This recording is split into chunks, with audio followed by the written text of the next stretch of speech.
Hey guys, welcome back to the channel. Rocket Solo for this one. Recapping this past weekend's games. Boston took 2 of 3 from the Yankees in New York. Yankees continue their slide. Boston gaining gain on them.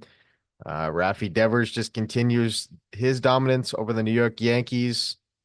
Tampa Bay ended up losing a series in Texas. Texas took 2 of 3 in that one. Minnesota took 2 of 3 from Houston. Baltimore took 2 of 3 in Oakland, and Toronto ended up taking 2 of 3 in Seattle. In the National League, the Mets took 2 of 3 from Pittsburgh. St. Louis took 2 of 3 from Washington. Atlanta ended up taking 2 of 3 from Philadelphia. Arizona took 2 of 3 from San Diego, and the Dodgers ended up winning 2 of 3 against the Milwaukee Brewers. In the Interleague, Colorado ended up taking 2 of 3 from Kansas City. Little bit of a shocker there, but it wasn't core, so wild stuff happens there always. Miami ended up taking 2 of 3 from the White Sox. Little bit of a coin flip series there for us, but Cleveland took 2 of 3 from San Francisco. Detroit ended up sweeping Cincinnati, and the Cubs took 2 of 3 from the LA Angels. So both Dylan and I go 8-7 on this weekend's predictions. We go 2-2 head to head, so no games gained there. Dylan is 203, 155, and 29, and I'm 115, 143, and 27. Starting with this week's slate of games, it's going to be the Texas Rangers at LA Angels. I'm going to take the Angels here. Angels, they were hot for a little bit, but they've kind of sputtered a little bit and cooled off. But the Texas has just been such an up and down team. So have the Angels, I guess. But yeah, I'm just going to go with the Angels here. The Rangers, like they've won 3 in a row here, but it's just been both teams in Texas have just been such a it's been such a tough season for them. So yeah, I'm gonna go the Angels here. Cleveland at Detroit. I'm gonna go Cleveland here. Cleveland obviously leading their division. Detroit just swept Cincinnati, so they got to be feeling pretty good about themselves as well. Cleveland's obviously got better pitching. Skubal, they're gonna miss them in this series. He absolutely shoved last night. And for that reason, I am going to go with Cleveland. New York at Tampa Bay. I probably should be taking Tampa Bay right now. They're at the Trop, but I'm going to go the New York Yankees to break out of this slump because they got to get going. They're sitting 3 games behind the Baltimore Orioles right now. All of a sudden, the Boston Red Sox are nipping at their heels in the wild card chase. The Yankees have done this the last 2 years around this time of year, right? They had a good start in 2021, kind of limped into the break. They had a good start in 2022.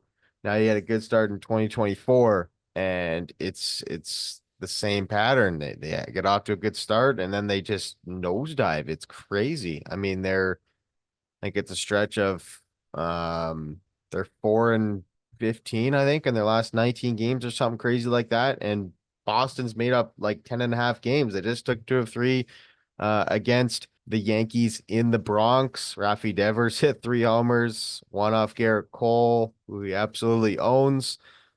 But yeah, I'm going to go the Yankees here. Like I said, Tampa Bay might win this series. They're at home, but the Yankees got to get stringing some series wins together. So I'm going to go with the Yankees. Oakland at Boston. I'm going to go Boston here. Not much of a surprise. Oakland is not a very good baseball team, and Boston has been playing very well. I mean, they are battling some injuries, but they're finding a way to get it done. And you got to give credit to Alex Cora for rallying the troops. With that one, they're in Fenway too. Yeah, this should be honestly a sweep for the Red Sox. Minnesota at the White Sox. Don't really got much to add here. I took the White Sox in a coin flip against Miami. They ended up losing that one. But yeah, I'm gonna go Minnesota here. Better in every facet of their game. Heading over to the National League, it's going to be Washington at the New York Mets. I'm going to go the Mets here. Washington, coming off of a series loss. They've lost 6 of their last 10 games. Mets winners of 2 in a row. They're 5-5 in their last 10. They sit 2 out of a wild card spot, which is crazy for how bad they were the first couple months of the season. It'll be interesting to see the pitching matchups in this one, obviously. but I am going to go the Mets. I think they got a better offense.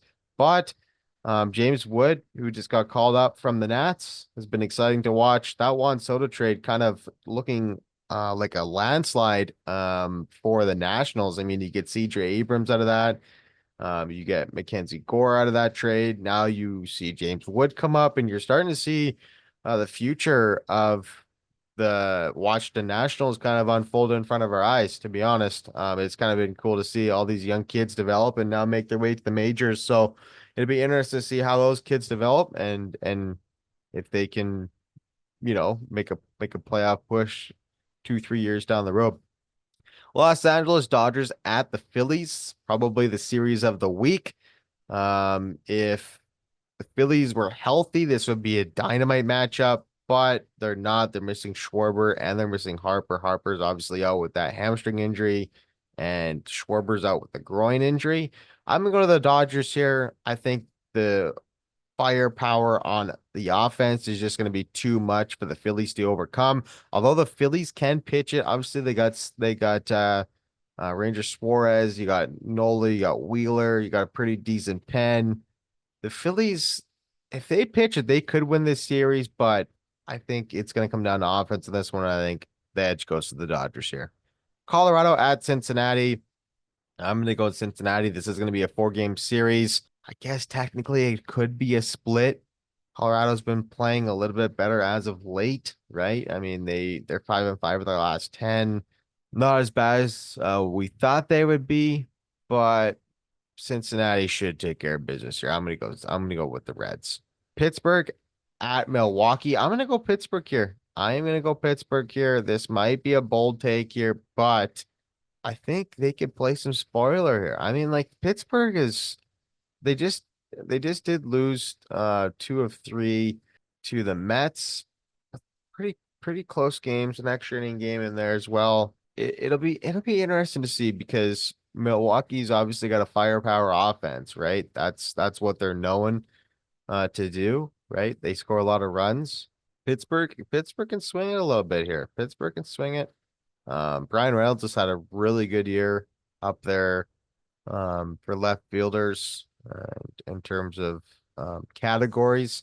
So yeah, I'm gonna go Pittsburgh here. It'll be interesting to see. Atlanta at Arizona. Arizona, winners of 6 of the last 10. They've won 2 in a row. Meanwhile, Atlanta, they've won 2 in a row as well. They just took a series from the Phillies, so they're still 8 games back, but kind of close that gap while the Phillies are kind of walking wounded, I guess. If you can cut that lead to 4 to 5 games going into the next last couple months of the season, kind of post trade deadline, I think that would be the target for the Braves. That gives them a little bit of wiggle room, I guess, in terms of catching the Phillies. If you can trim that to 4 or 5 games, it's a little more doable. Right now it's at 8. That's a pretty steep hill to climb still. So I'm gonna go Atlanta here. I took Arizona the last few weeks, and they've actually came through for me. But here I'm gonna go Atlanta. Shifting over to the Interleague, it's gonna be 5 matchups in this one. San Francisco is gonna host the Toronto Blue Jays. I am gonna go the Blue Jays here. I probably shouldn't do this because they've been an absolute disaster the last month or so, but they just did take 2 of 3 from Seattle, who is first place in their division. That doesn't say much because they have one of the worst offenses in the league as well. Toronto sits in the bottom third of almost every category offensively, but the one thing they can do is pitch, right? They've been pitching pretty well from the starters wise. Obviously, the bullpen is a disaster. If their starters go 6, 7 innings, it's usually a win for the Jays, right? So I'm banking on the starting pitching for the Blue Jays to pull here through for me. But George Springer's been really good lately too. So he's kind of turned his season around. Obviously, he's still hitting in the 220s, but the power stroke is here, right? He's up to 12 homers on the year. He had a clutch game tying 3-run homer last night. The Jays actually won that one in extras to take that series. So yeah, I'm gonna go Toronto, but wouldn't be surprised if San Francisco won this series. Chicago Cubs at Baltimore. I'm gonna go Baltimore here. They're hot right now. They've won 7 of their last 10. Uh, 3-game lead on the Yankees, like I mentioned, in the AL East division race. 106 run differential. They're also 29 and 17 at home. They're going to be hosting the Cubs. The Cubs, boy, oh boy, they sit in the basement. Like I said, this past week's video, wouldn't be surprised if they honestly became sellers here, because they're just not having the season that they thought they would, right? They have a good team. They have a good roster, but it's just been too inconsistent, and we'll have to see what happens. KC at St. Louis. I'm gonna go KC. They just got swept by Cincinnati. Probably a little bit of a shock there. They're down to third in the division now, 3 points back of third. And they're 1.5 games out of a wild card spot. They were comfortably in a wild card spot at one point by about 4 games, and they have been struggling the last 2, 3, 4 weeks. So it'll be interesting to see if they can turn that around. Obviously, they have good pitching staff, and I think they can win this series. Miami at Houston. I'm gonna go Houston here. Miami's a dog shit team, so no offense to Marlins fans. You're kind of in a rebuild, retool mode, whatever you want to call it. Astros have been hot lately, although they did just drop a series to the Minnesota Twins. They dropped 2 of 3 in that one. But up until that point, they won something crazy like 12 of their last 16 games. So they've closed the gap significantly. They're 2 games out of first place in the AL West. Not much of a surprise there from me. They're 3.5 out of a wild card spot. And suddenly the path to making the playoffs is looking like it's going to be the AL West instead of potentially a wild card for the Astros. So Seattle keeps sputtering. They've lost 6 of the last 10, and the Astros just continue winning games. So that's something to keep an eye on for sure. And rounding out the Interleague and our weekday games for this week is going to be Seattle at San Diego. I'm going to go San Diego here for the reasons I just mentioned about Seattle. They struggle to score runs against the Jays. They struggle to win on the road, which they are in San Diego, pardon me. They're 19 and 25 on the road, and they're 30 and 18 at home. So it's quite a dramatic split. San Diego has won 6 of their last 10. They're 4 games above 500 now, and they're in a wild card spot, which is good. And they've been around 500 at home, and they're over 500 on the road. So just like a middle of the pack so-so team right now. So it'll be a good series, good pitching matchup this one. So yeah, I'm gonna go San Diego here. So just to recap here, I'm gonna go with the Angels, Cleveland, the Yankees, Boston, Minnesota, the Mets, Dodgers, Cincinnati, Pittsburgh, Atlanta, Toronto, Baltimore, KC, Houston, and San Diego. And Dylan, who is still in Texas coaching his baseball, so best of luck to him and his teams.